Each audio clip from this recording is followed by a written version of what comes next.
Fari l'ânesse. Un conte. On t'écoute. Il était une fois. Il existe encore. Il était une fois une jolie femme. Si jolie. Oh, si jolie qu'elle ne semblait pas un être humain. Un roi la vit et dit « Cette femme-là, il faut que je l'épouse !» Il partit la trouver, s'occupa de tout et l'épousa. Il l'amena dans sa demeure. Or, il se trouvait que cette femme n'était pas un être humain, c'était une ânesse.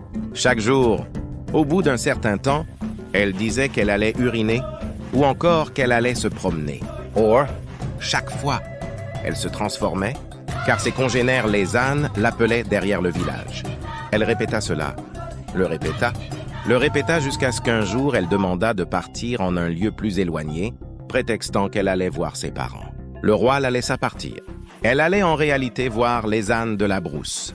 Elle partit rejoindre les ânes et se transforma. Elle y resta en train de braire. Un mort la vit. Il la suivit et alla se cacher derrière un arbre jusqu'à ce qu'elle commence à braire. Alors le mort se faufila furtivement et revint à la maison. Il dit « Oh, oui, je jure. Aujourd'hui, je vais te dire une chose. Et si ce n'est pas vrai, tu pourras me tuer. » Le roi lui dit « Anar. Moi, le menteur, je le tue. » Le mort lui répondit « Je jure. » Bourre.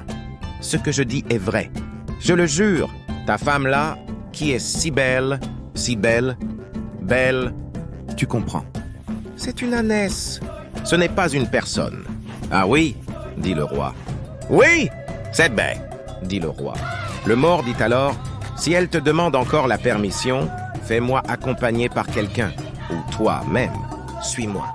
Un autre jour, la femme s'adressa encore au roi. Elle lui demanda la permission de sortir. D'accord, lui dit le roi. Le mort, accompagné d'un soldat, suivit la femme. La suivit jusque dans la brousse. Elle se transforma, rentra parmi les ânes. Ils commencèrent à braire. Aussitôt, les deux hommes s'en retournèrent chez le roi. Le soldat s'exclama « Oh, roi, par Dieu !» Ce que le mort a dit, c'est la vérité. Je jure que c'est vrai. C'est bien, je verrai cela moi-même, répondit le roi. Il en fut ainsi.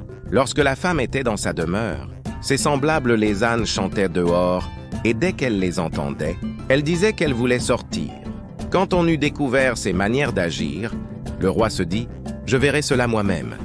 Un jour, alors que le roi était assis à côté de sa femme, les ânes au dehors commencèrent à chanter « Fari Dangan Dangani, n'habite-t-elle pas par là ?» 10. Faritoi, Fari la reine des ânes est allée vivre ailleurs. Elle refuse de revenir. Le corps de la reine commença à se transformer, tout son corps. Brusquement, elle se métamorphosa en ânesse au beau milieu de la cour. Le roi prit son fusil et tira sur elle. Elle s'écroula.